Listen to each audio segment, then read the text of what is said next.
大家好，我是阿胖，今天用南瓜做美食。首先准备一块老南瓜，洗干净，去皮，去瓜瓤，然后切成薄片，装入盘中，在冷水上锅，开大火蒸15分钟。接下来调个面粉，加入200克糯米粉、50克木薯淀粉，先搅拌均匀。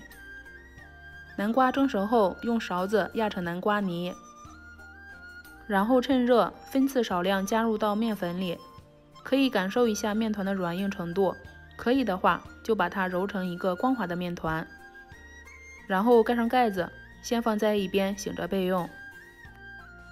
接下来准备一块老姜，切成片，再准备一把大枣，洗干净，去掉枣核。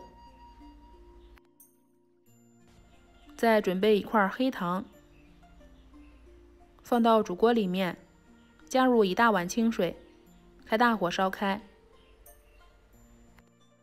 接下来趁这个时间处理一下面团，先揪成一个小剂子，再把它搓成圆柱体，这样做可以增大受热面积，好熟。已经全部做好了，水也烧开了。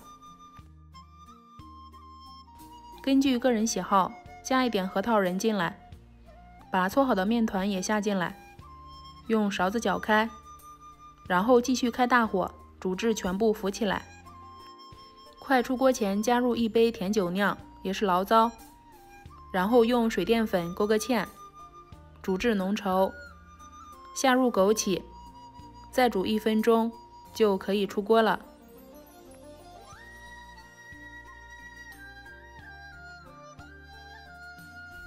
到这一步就已经做好了，可以享用了。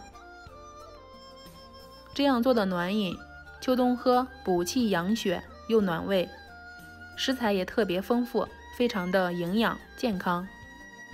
尤其是南瓜糯米棒，口感香糯 Q 弹，加入木薯淀粉后煮熟不变形，口感又劲道，做法还简单，喜欢的话一定要试试哦。